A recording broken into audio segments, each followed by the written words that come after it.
O programa a seguir tem classificação indicativa livre.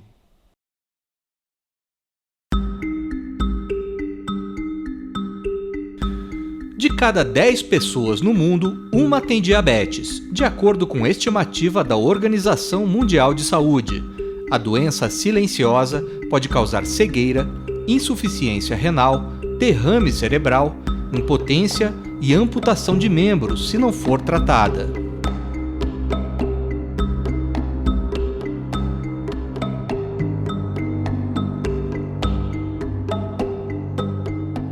Mas o diabetes também afeta o coração, pode causar doença cardiovascular e levar o paciente à morte.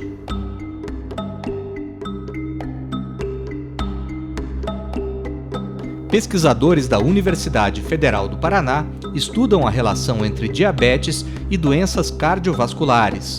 Os cientistas querem determinar em quanto tempo um paciente diabético apresenta problemas cardíacos e, assim, garantir tratamento prévio e eficaz.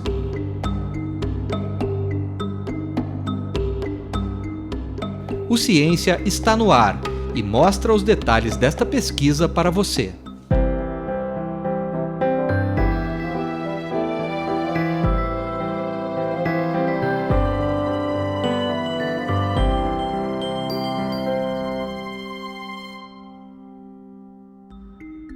Diabetes mellitus é o nome de uma doença que aumenta o nível de glicose no sangue. Existem dois tipos. Como o diabetes é uma das doenças com maior prevalência mundial, e ele tem um grande número e tem tendência de aumento ainda maior nos próximos anos.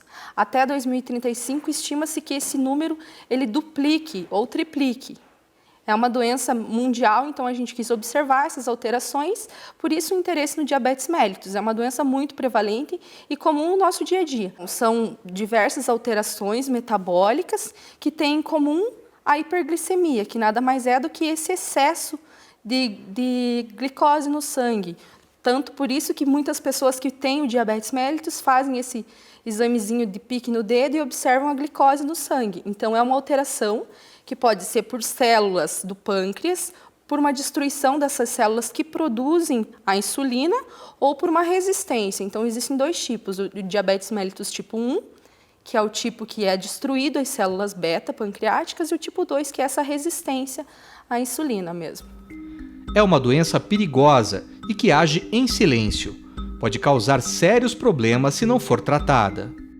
O diabetes em si é uma doença metabólica, né? Mas que leva a várias consequências orgânicas. Dentre elas, as principais são as cardiovasculares, até porque a maior taxa de mortalidade no paciente diabético são por doenças cardiovasculares. Então, assim, é uma gama de problemas que a gente tem investigado. Você tem desde lesões dos vasos sanguíneos, que é muito comum no paciente diabético. Essas lesões de vasos sanguíneos levam ao infarto do miocárdio, podem levar à doença arterial obstrutiva periférica, como se fosse o infarto das artérias da perna, que leva a amputações, que é comum no diabético. Além disso, existe comprometimento nervoso. Então, o paciente diabético, as alterações que o diabetes causa, levam à disfunção dos nervos. Então, são aquelas alterações de sensibilidade, geralmente nas mãos e nos pés, então sente menos dor, está mais propício a se machucar e tudo mais. Só que a gente também sabe que existem alterações de nervos que controlam as vísceras, intestino, né, estômago, coração, que leva a sintomas não por alterações próprias do órgão, mas por alterações do controle nervoso. O diabetes não tratado também gera alterações cardíacas, podendo matar os pacientes. O coração predominantemente é um músculo e o diabetes induz algumas alterações que causam alterações de contratilidade, da função contrátil do músculo, fibrose intersticial, né, ao redor das células cardíacas, e isso influencia na performance cardíaca. Então, existe um efeito direto no coração, um efeito nos vasos sanguíneos, consequentemente, um efeito indireto no coração. Atualmente, o controle cardíaco de pacientes com diabetes não é intenso, nem preventivo.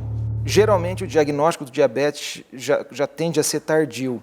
É uma doença que tem alguns sintomas iniciais, muitas vezes não muito específicos, pode aumentar a sede, aumentar o apetite, aumentar a frequência urinária, mas assim, não é tão característica, né? A não ser quando a pessoa tem realmente alterações da glicose sanguínea e aí tem sintomas, né? Pode ter tonturas e outras coisas assim.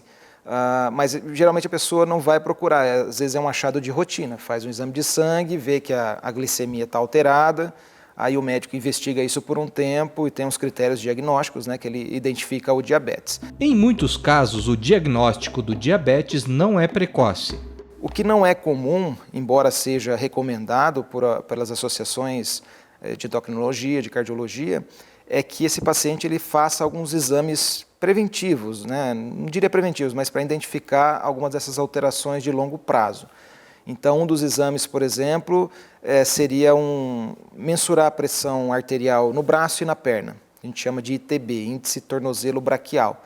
A gente sabe que a pressão na perna tem que ser igual ou levemente maior do que a pressão no braço.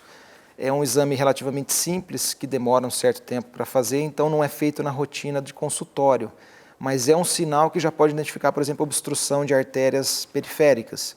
E geralmente, se você identifica essas alterações periféricas, significa que a chance de um infarto ela é muito maior. Então, um pequeno sinal como esse já te dá essa ideia. E aí tem alguns exames mais específicos, né, de imagem propriamente do coração, que mostrariam essas alterações. Mas nem sempre é feito de rotina. E existem exames que raramente são feitos em pacientes com diabetes. E o exame para controle, que avalia esse controle nervoso do coração, que a gente chama de... Né, uma das técnicas é avaliar a variabilidade da frequência cardíaca. Esse realmente quase nunca é feito.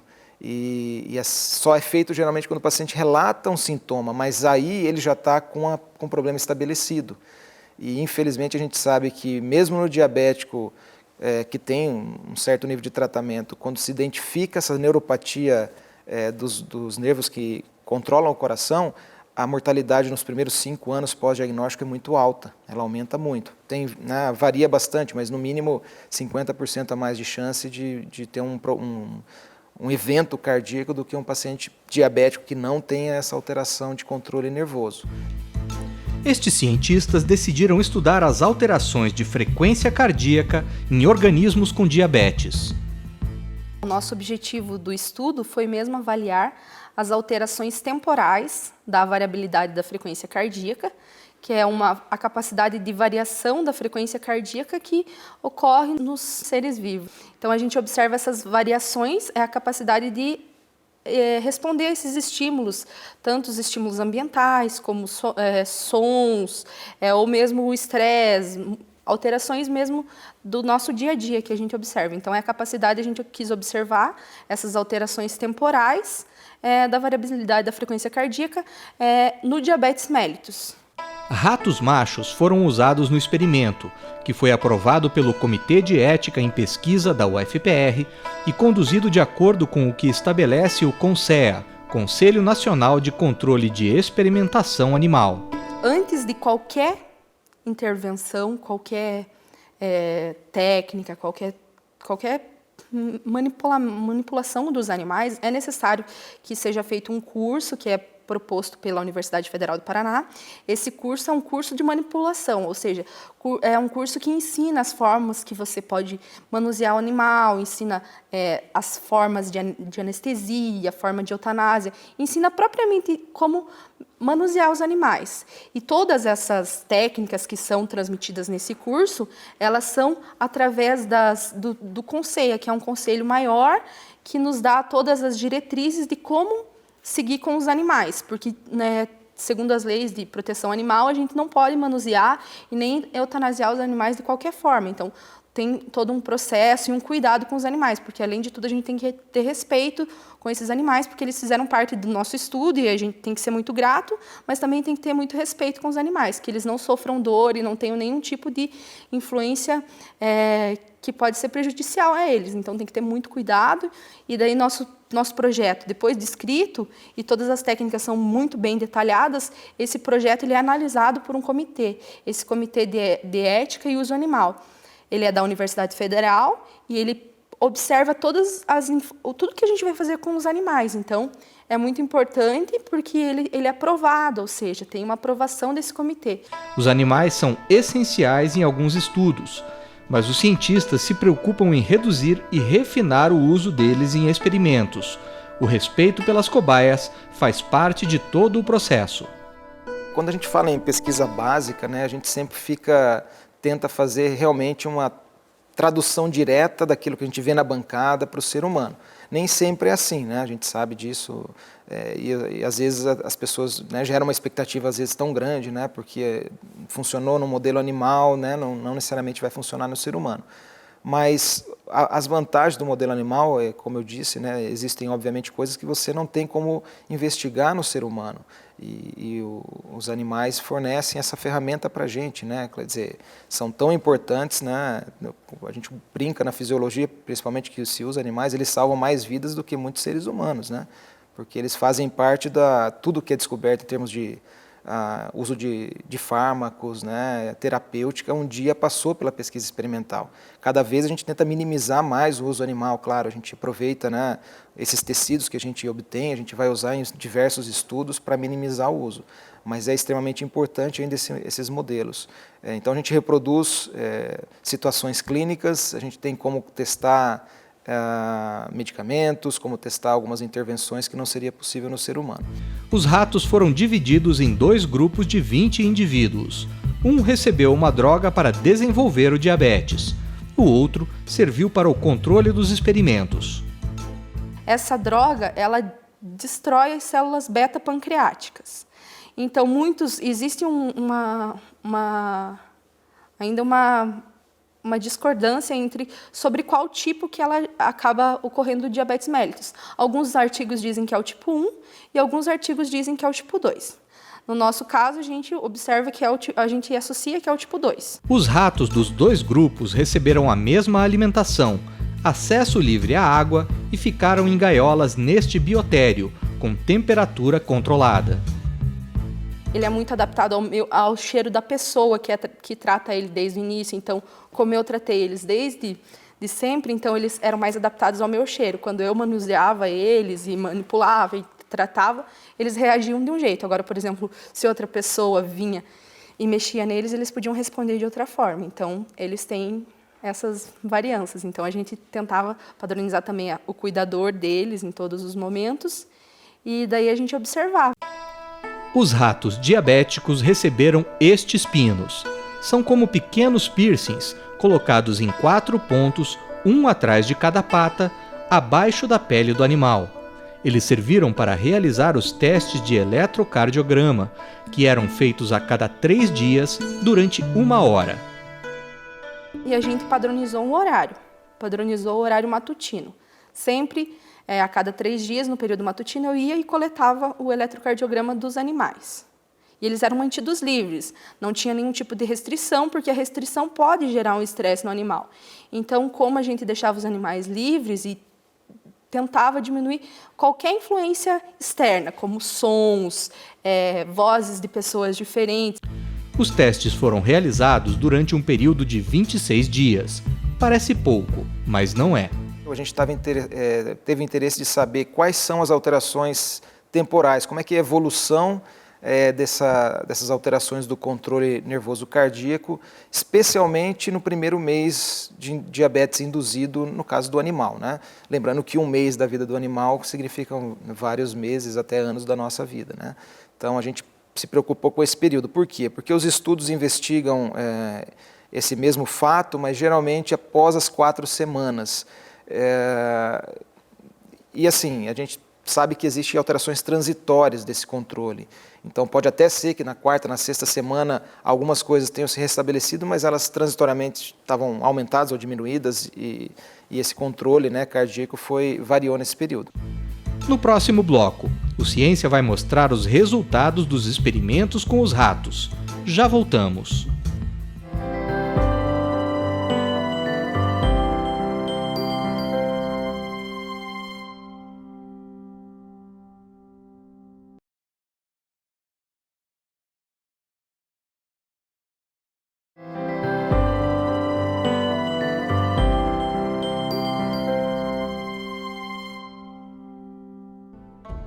Roberto era professor em 2 universidades, trabalhava muitas horas por dia e terminava a tese de doutorado.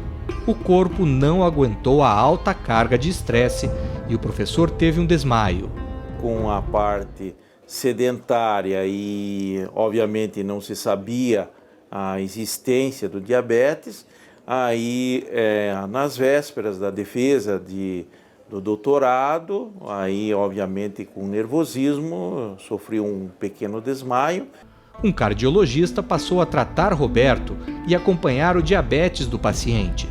Mesmo assim, em 2006, o professor sofreu um infarto e teve de implantar um stent no coração.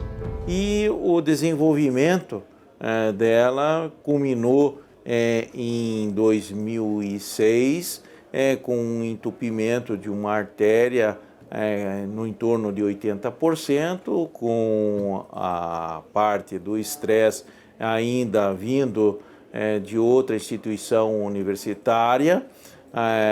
Aí, nessa parte, culminou com um infarto e daí a colocação de um stent não farmacológico em setembro de 2006. Os níveis de glicemia continuaram acima do limite e, em 2012, exames apontaram novos problemas no coração e o professor voltou para a mesa de cirurgia.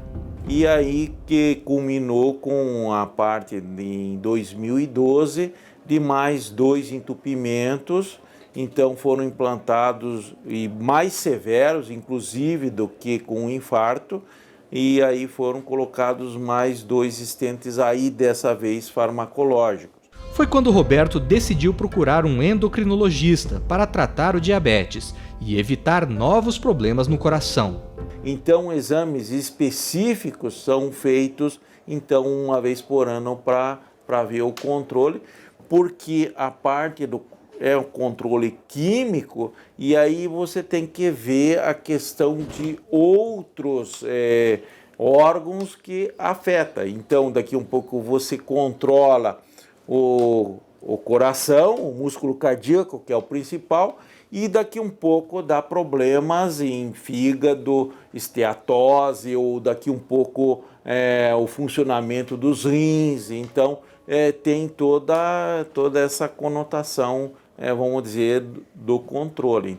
As doenças cardíacas são comuns em pacientes com diabetes, que ficam muito tempo sem tratamento ou com tratamento inadequado. Este grupo de cientistas da Universidade Federal do Paraná querem entender melhor a evolução destes problemas no diabetes ao longo do tempo.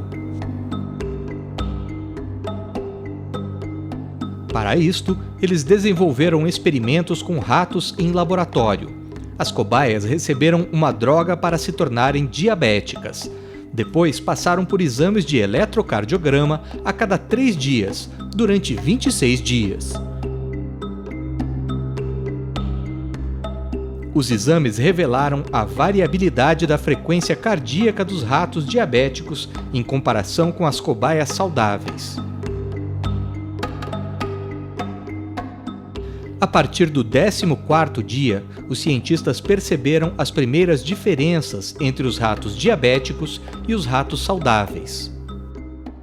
A gente comparou os diabéticos com os animais controle. Sempre tinha o controle dele para observar o que estava acontecendo.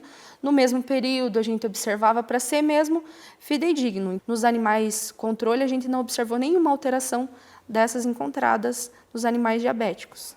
Depois dos 26 dias, os pesquisadores estudavam somente o coração de 16 cobaias, 8 diabéticas e 8 do grupo de controle. Neste equipamento, o órgão funcionava fora do corpo. É a chamada técnica do coração isolado. A gente tira qualquer informação neural do coração e observa o coração isolado mesmo, numa câmara, onde está tendo uma perfusão de um líquido que é muito parecido com o líquido do nosso corpo, que a gente chama. Então, a gente vê o coração isolado, mesmo a função cardíaca, sem qualquer tipo de informação ou influência neural. A técnica do coração isolado também apontou alterações de frequência cardíaca nos órgãos dos diabéticos. Quando a gente trabalha com o coração isolado, em geral a gente faz uma eletroestimulação para manter todos os corações trabalhando na mesma frequência. Mas como o nosso objetivo era avaliar justamente frequência cardíaca, a gente optou por não fazer que a gente chama de clampear a frequência, né?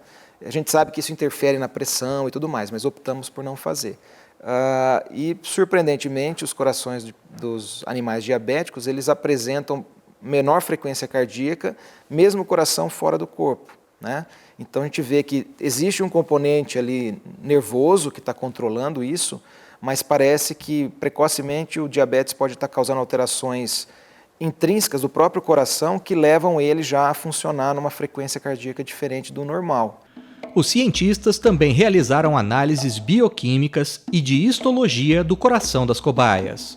A gente está observando sinais de fibrose, que eles também são comuns no decorrer do diabetes mellitus. Então, aqui a gente está observando se existe mesmo alguma alteração de fibrose nesses tecidos cardíacos. Essas alterações de fibrose, elas podem estar relacionadas com possíveis achados eletrocardiográficos, que são alterações ou prolongamentos de algumas componentes do eletrocardiograma. Então, a gente quis ir atrás para procurar ver se encontrava alguma dessas alterações.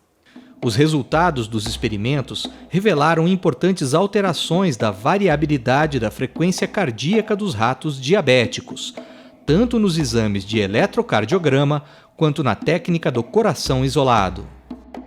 Então, na progressão do diabetes mellitus, a gente observou uma diminuição da variabilidade da frequência cardíaca. Essa diminuição da variabilidade da frequência cardíaca em torno do 14º dia, ou seja, da segunda semana do tratamento, a gente observou as primeiras alterações. Esse foi um achado muito importante, pois não tinha, até então, encontrado exatamente o ponto onde começa a se observar essas alterações. Então, esse foi um grande achado que a gente encontrou. A gente observou essa diminuição da frequência cardíaca global e a gente observou existem 2 componentes do sistema nervoso autônomo que está relacionado no nosso trabalho com a variabilidade da frequência cardíaca. São alterações observadas pontualmente, que até então não haviam sido descritas pela ciência. A gente viu que essas alterações elas são transitórias, mas elas aparecem precocemente, um pouco mais cedo até do que a gente pensava. Então, a gente vê que a partir do 14º, a partir da segunda semana, a gente começa a perceber essa tendência à diminuição da variabilidade de frequência cardíaca. Tem essa questão da alteração de frequência cardíaca intrínseca, que eu acho que é algo que vai